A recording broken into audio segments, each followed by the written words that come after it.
Today we are going to be talking about using practice buddies and how they can create more peace inside our practice.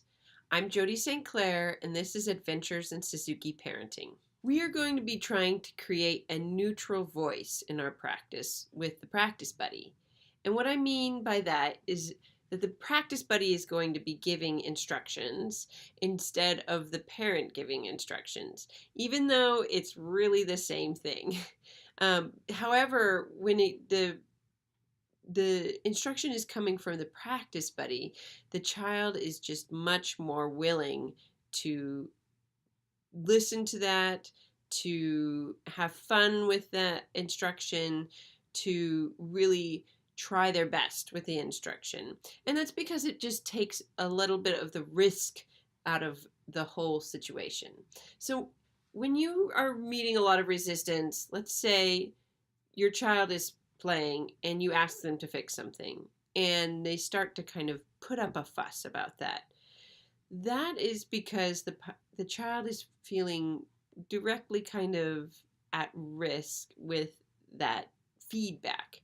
They don't want to disappoint you. They don't want to do it the wrong way for you.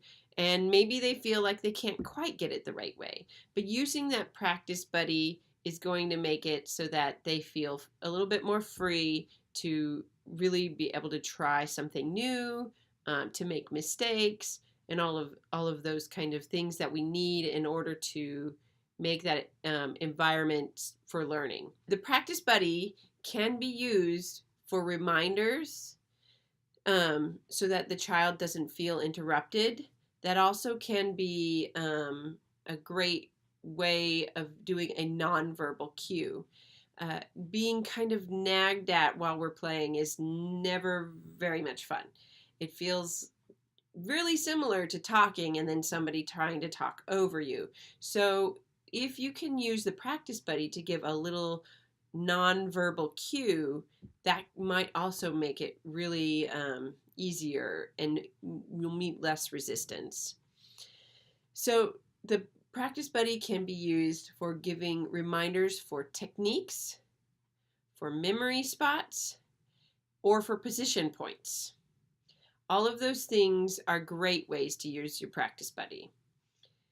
And sometimes it's nice to have specific practice buddies for specific things that need work. So over the years, some of my students have had the gnome for the tunnel kind of underneath the neck of the violin, or a particular practice buddy for tone because that practice buddy just wants to hear such a beautiful sound, or a practice buddy that's for watching the position. And actually, when I was at the Suzuki conference this last year, there was a vendor that had some little finger puppets that they had specific little things to work on with it, each one.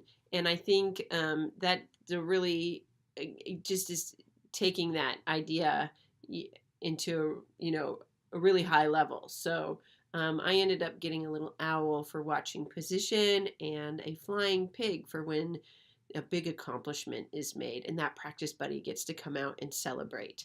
You can also use your practice buddy for asking questions. So maybe that practice buddy is going to say, what kind of two should that be?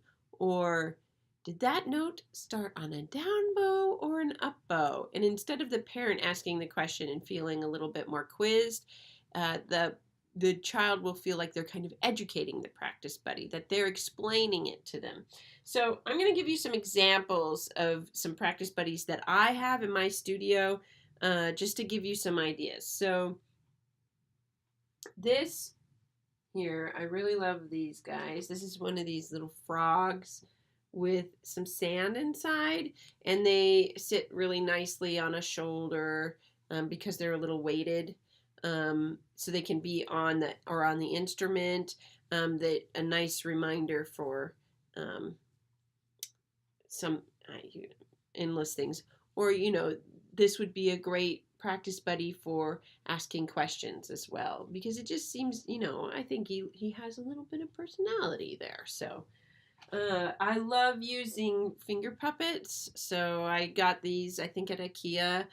You can find various different ones. The shark is often popular, and so is the turtle. And just being able to kind of add some movement with the finger helps as well. I recently picked up this um, guy, and he can clip on to a bow. So a practice buddy like that can be a visual reminder of where something needs to be.